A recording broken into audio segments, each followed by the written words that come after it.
Sir, ఇండియాకి పాకిస్తాన్కి మధ్య ఉన్నటువంటి ఈ ఉద్రిక్తకరమైనటువంటి వాతావరణం గురించి భారత మాజీ క్రికెటర్ అయినటువంటి అంబటి రాయుడు గారు ఆయన స్పందించడం జరిగింది.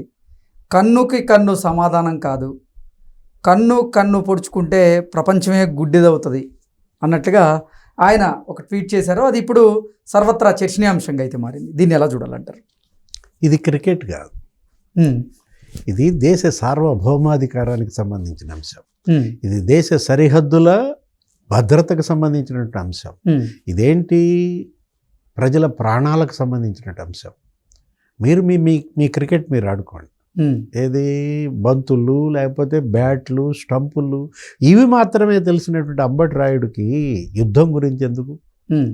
ఇదే ఒక రకమైనటువంటి ఏది ఏమనాలి, అది తెలియనితనమా, అతి తెలివా, అవసరమా ఈ ట్వీట్లు? ఇప్పుడు ఈ పరిస్థితుల్లో అంబటి రాయుడు కావచ్చు, లేకపోతే ఎవరు ఆ సమంత కూడా ఏదో ఈ రకంగా మాట్లాడిందని అందరూ ఆ మధ్య ఒక వారం రోజుల క్రితం దుమ్మెత్తిపోసారు. నెటిజన్లు కూడా ఇప్పుడు పెద్ద ఎత్తున వీళ్ళ మీద ఫైర్ అవుతూ ఉన్నారు.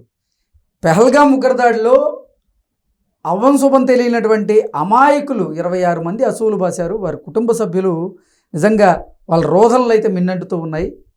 ఇప్పుడు మీరు కన్నుకు కన్ను సమాధానం కాదంటే దీన్ని ఎలా చూడాలి, ఏం మాట్లాడుతున్నారంటూ కూడా నెటిజన్లు ఫైర్ అవుతూ ఉన్నారు. పాకిస్తాన్ క్రికెటర్లతో నీకున్నటువంటి స్నేహ సంబంధాలు, మీ మధ్య మ్యాచ్ ఫిక్సింగ్లు, మీ తిప్పలు మీరు పడండి అంతే తప్ప ఇప్పుడు ఇందులో నువ్వు వేలు పెట్టాల్సిన అవసరం ఏంటి? వాళ్ళ అంబటి రాయుడు పైన అందరూ దుమ్మెత్తిపోయటం కాదు, దిష్టి బొమ్మలు తగలేస్తారు కాసేపు ఉంటే. ఒకవైపు ఏమో దేశం మొత్తం క్యాండిల్ ర్యాలీలు రోడ్లపైకి వచ్చి వాళ్ళ భారత ఆర్మీకి సంఘీభావం ప్రకటిస్తున్నారు. తెలంగాణ ముఖ్యమంత్రి ఏమన్నారు, రేవంత్ రెడ్డి నిన్న కూడా జరిపాడు కదా ర్యాలీ. ఇక్కడ నెక్లెస్ రోడ్లో మొత్తం వాళ్ళందరూ కూడా మంత్రులు కానీ ముఖ్యమంత్రి కానీ దేశం మొత్తం ఇవాళ నరేంద్ర మోడీ వెంట నడుస్తుంటే ఈ అంబటి రాయుడు ఇలాంటి వ్యక్తులు ఏంటి, ఆయన వైసీపీకి వెళ్ళి మళ్ళీ వెనుదిరిగారు. వైఎస్ఆర్ కాంగ్రెస్ పార్టీలో చేరాలనుకున్నాడా? ఆ మధ్య ఏదో టికెట్ కూడా అనుకున్నట్టున్నారు. గుంటూరు ఎంపీ టికెట్ ఆశించారనేది కొన్ని వార్తలు వచ్చినాయి. ఏదో వెంట్రుక వాసిలో జగన్ వాళ్ళ నుంచి బయటపడ్డా అంబటి రాయుడు లేకపోతే ఇలాంటి వాళ్ళే ఇవాళ అతి ప్రమాదకారులు. ఇది ఇట్లాంటి వ్యాఖ్యల వల్ల ఇవాళ ఏంటి, మొరాలిటీ దెబ్బతింటుంది. ఆర్మీలో మొరాలిటీ కాదు, అసలు ప్రజల్లో ఒక రకమైనటువంటి వ్యతిరేకత వస్తుందన్నమాట.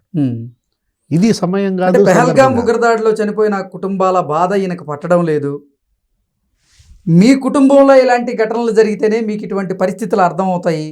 మీరు యుద్ధం గురించి మీరు మాట్లాడడం మీ హక్కు కాదంటలేదు, కానీ ఇలా ఉగ్రవాద సంస్థలను ప్రోత్సహిస్తున్న పాకిస్తాన్కి అనుకూలంగా మాట్లాడడం మాత్రం కరెక్ట్ కాదు అంటూ కూడా నెటిజన్లు అయితే ఫైర్ అవుతూ ఉన్నారు. అంటే ఆయన పాకిస్తాన్కి అయితే మద్దతు తెలపలేదు, కానీ కన్నుకు కన్ను సమాధానం కాదు, ఒక కన్ను ఇంకో కన్ను పొడుచుకుంటే ప్రపంచమే గుడ్డిదవుతుందన్న ఆ ఉద్దేశంతో ఆయన ట్వీట్ చేశారు. అంటే ఏంటి, దీని ప్రకారంగా ఆయన యుద్ధం కోరుకోవట్లేదు. అసలు అతను క్రికెటరేనా? అతను క్రికెట్ ఆడటం వచ్చా? ఓకే, కన్నుకు కన్ను పన్నుకు పన్ను అంటే బంతికి బ్యాట్ సమాధానం కాదా?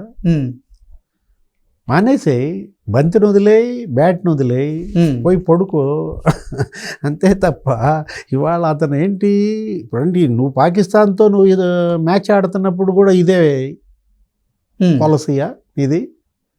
ఇలాంటి వాళ్ళే దేశద్రోహులు. ఇప్పుడు వీళ్ళని దేశద్రోహులుగా పరిగణించాలా? ఇక్కడుండి అక్కడికి మద్దతు పలకటం, జరుగుతున్నటువంటి యుద్ధాన్ని మీరు ఒక రకంగా ఇలాంటి కన్ఫ్యూజన్లోకి నెట్టడం, వీళ్ళు మోల్స్. అంటే 140 కోట్ల మంది భారతీయుల మనోభావాలను దెబ్బతీసేలాగా ఉంది ఈ కమెంట్ అంటూ కూడా చాలా మంది అభిప్రాయాన్ని వ్యక్తం చేస్తున్నారు. ఇలాంటి కోవర్టుల పట్ల అప్రమత్తంగా ఉండాలి. ఇక్కడుండి నువ్వు పాకిస్తాన్ కోవర్టుగా బిహేవ్ చేస్తున్నావు. ఎంతమంది ముస్లింలు ఇవాళ భారతదేశం వెంట నడుస్తున్నారు? అసలు భారతదేశంలో ఉన్నటువంటి ఏ ముస్లిం అయినా సరే ఈ యుద్ధం వద్దని అంటున్నారా? బుద్ధి చెప్పమంటున్నారు. పాకిస్తాన్కి బుద్ధి చెప్పండి అని అందరూ అంటుంటే వీళ్ళు ఇవాళ మనం అంటోంది ఏది, ఇక్కడ దేశ అంతర్గత శత్రువులు. ఒకవైపు ఏమో బాహ్య శత్రువులతో పోరాడడం, మరోవైపు వీళ్ళని ఇలాంటి వ్యక్తులతో అంతర్గత శత్రువులతో పోరాడాల్సిన పరిస్థితి వాళ్ళ నరేంద్ర మోడీ ప్రభుత్వానికి ఉందన్నమాట. Okay sir, thank you so much.